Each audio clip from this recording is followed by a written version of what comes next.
다시 말해 이 게임에서 더 많이 이기려면 지식의 우위를 가져야만 한다는 거죠. 뛰어난 투자자는 이것을 가졌습니다. 그는 미래의 경향에 대해 다른 사람보다 더 많이 압니다. 하지만 설사 확률을 안다 해도, 즉 경량에 대해 더 뛰어난 통찰력을 가졌다 해도 진짜 어떤 일이 일어날지는 모릅니다. 7대3이라는 것을 알아도 다음번에 무슨 공이 나올지는 정확히 모르는 것처럼 말이죠. 하지만 그럼에도 확률을 확실히 알아야지만 게임에 참여할 가치가 있는 것은 아닙니다. 막스는 경량에 대해 지식의 우위가 있다면 장기적으로 성공하기에 충분하다고 말합니다. 안녕하세요. 오늘 읽어볼 책은 하워드 막스의 투자와 마켓사이클 법칙입니다. 이 책은 투자자라면 반드시 알아야 하는 내용들로 가득합니다. 경제와 기업이 사람의 심리가 어떤 식으로 움직이며 또 그것이 시장에 어떤 영향을 미치는지 알고 싶다면 그에 대해 가장 정답에 가까운 해답을 줄 수 있는 것이 바로 이 책이라 생각합니다. 책 자체에는 복잡한 설명이 많아 다소 어렵게 느껴질 수도 있지만 핵심 메시지는 간단했습니다. 반복해서 본다면 도움이 되리라고 생각합니다. 먼저 저자를 간단하게 소개하고 넘어가겠습니다. 하워드 막스는 1,000억 달러를 운영하는 오크트리 캐피털 매니지먼트의 회장이자 공동 설립자입니다. 막스는 투자에 대한 철학과 현재 상황을 메모 형식으로 적어 고객들에게 보내는 것으로 유명합니다. 워렌 버핏도 메일함에 막스의 메모가 있다면 가장 먼저 읽는다고 할 정도죠. 1장 왜 사이클을 공부해야 하는가? 투자란 금융시장의 미래에 대비해 미리 준비하고 대응하는 것으로 볼 수 있습니다. 향후 몇 년 안에 일어날 사건들로 이익을 기대할 수 있는 현재의 포트폴리오를 만드는 것이죠. 막스의 투자 철학 중 가운데 가장 중요한 기본 요소 하나는 경제나 시장에 어떤 일이 일어날지 거시적 미래를 결코 알 수 없다는 확신입니다. 정확히 말하자면 다른 사람보다 거시적 미래에 대해 더 많이 알 수 있는 사람은 거의 없다는 확신이죠. 예측은 우리가 다른 사람보다 더 잘할 때만 뛰어난 성과로 이어집니다. 요컨대 똑같은 정보를 다른 사람과 똑같은 방식으로 분석해서 같은 결론에 도달하고 이를 같은 방식으로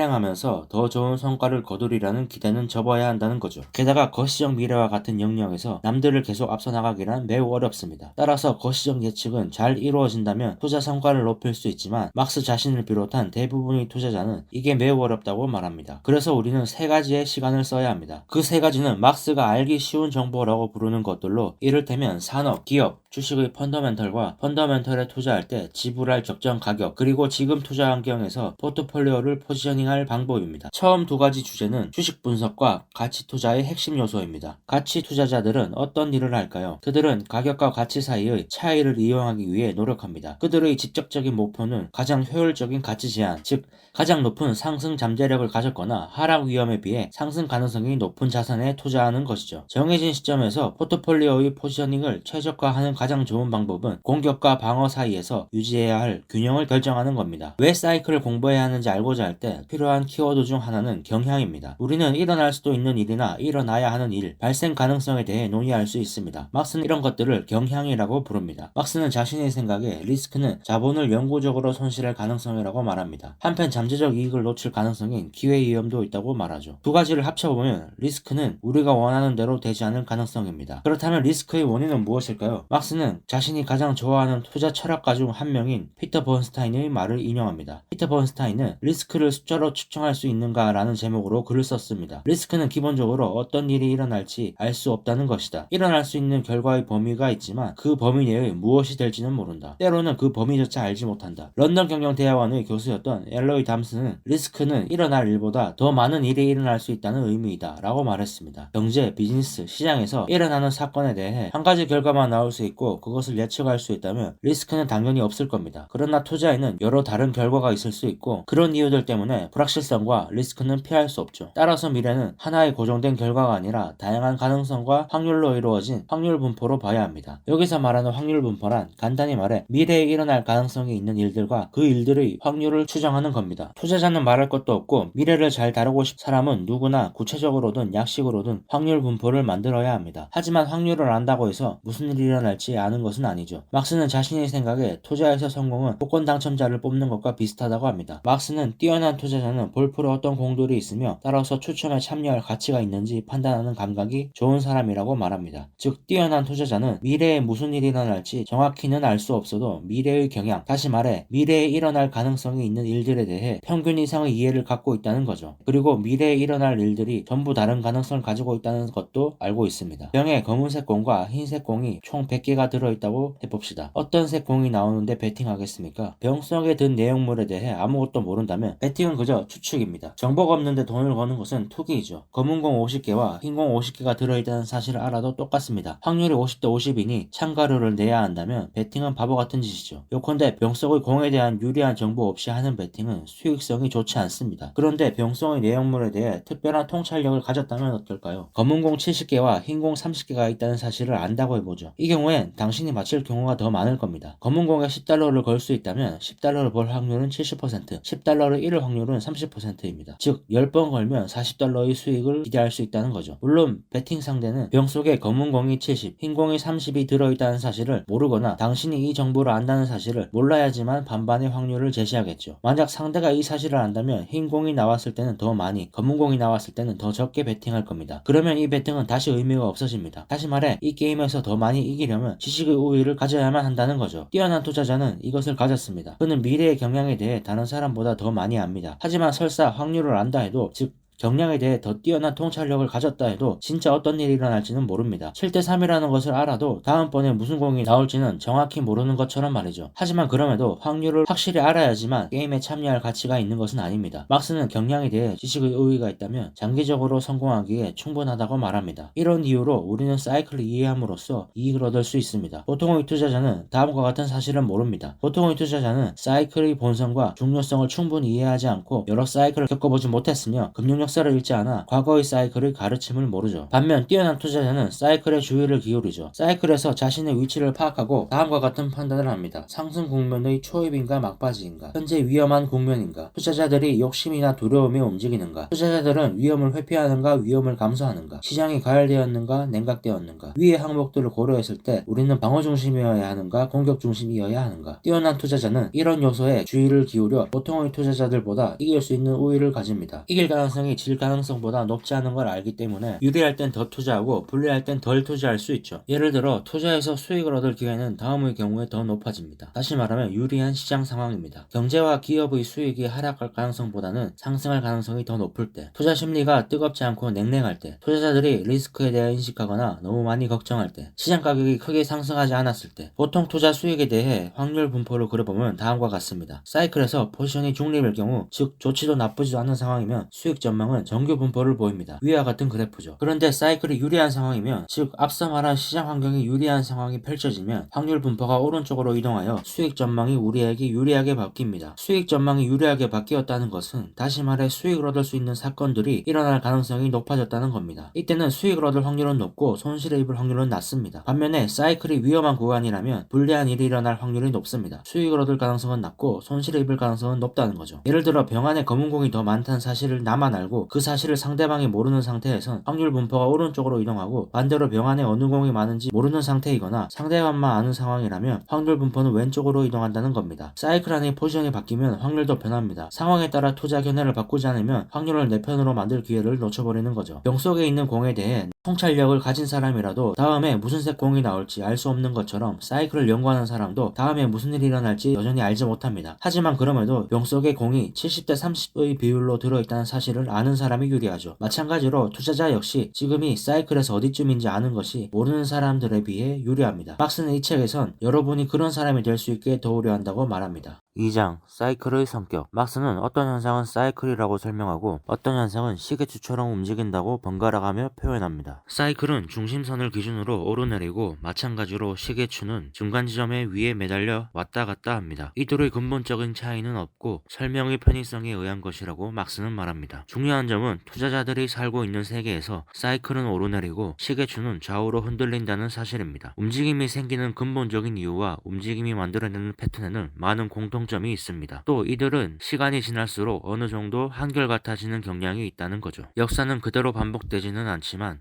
그 흐름은 반복된다. 라는 마크 트웨인의 말처럼 말이죠. 마크 트웨인이 진짜 이런 말을 했든 안 했든 상승과 하락은 투자 환경에 변화를 만들어내고 그 결과 요구되는 행동에도 변화를 가져오며 영원히 발생할 겁니다. 막스가 그린 그림을 보면 사이클은 가운데 중심선을 기준으로 변동합니다. 가운데 중심선은 기본적인 방향 또는 장기 추세를 가지며 일반적으로 상향합니다. 장기적으로 경제는 성장하고 기업 이익은 증가하며 시장은 상승하는 경향이 있기 때문이죠. 하지만 경제, 기업, 시장의 발전은 과학적이지 않아 직선으로 움직이지 않습니다. 이것들은 단기적으로 심리라는 이름 아래 사람들에게 영향을 크게 받습니다. 사람의 심리는 다양하죠. 환경이 바뀌면 심리는 분명히 바뀝니다. 하지만 가끔 환경의 변화가 없을 때도 심리는 다양한 모습을 보입니다. 책에서는 주로 가운데선 또는 장기 추세를 중심으로 한 변동에 대해 다루려고 합니다. 변동은 변동에 참여하고 기여하는 사람들을 괴롭힙니다. 하지만 전에도 말했듯 변동은 사이클을 이해하고 인지하며 이용하는 사람들에게 이익의 기회를 제공합니다. A에선 과도하게 침체된 저점에서 중간 지점으로 회복합니다. B에선 중간 지점을 지나 고점으로 계속 움직이죠. C의 최고점에 도달하면 다시 D 지점을 지나 중간 지점 또는 평균으로 하향합니다. 중간 지점과 E를 지나 새로운 저점으로 하향 이동합니다. 최저점인 F 지점에 도달하고 다시 G를 지나 중간 지점으로 회복합니다. H 지점을 지나 새로운 고점으로 상향 이동합니다. 위 그래프에서 우리는 하나의 시작점 또는 종료점을 말할 수 없다는 사실에 주목해야 합니다. 단순하게 본다면 사이클의 시작에 대해 말할 수 있겠지만 조금만 생각해보면 그것이 극도로 어렵다는 사실을 깨닫게 되죠. 어떤 지점이든 그것은 과거의 사건에 대한 결과물이기에 지금의 사이클이 정확히 어디서 시작된 것인지는 알기 어렵다는 겁니다. 사람들은 종종 무엇 때문에 사이클이 시작됐나요? 또는 사이클이 끝날 때가 됐나요? 라고 묻습니다. 하지만 사이클은 시작되지도 끝나지도 않습니다. 무엇 때문에 현재의 상승 구간이 시작됐는가? 또는 상승 사이클이 시작된 이후 얼마나 멀리 왔는가? 하락 구간의 끝이 가까워졌는가?와 같은 질문이 더 좋은 질문이죠. 말했듯이 사이클은 가운데선을 중심으로 진동합니다. 사이클의 가운데선은 일반적으로 장기 추세, 기준,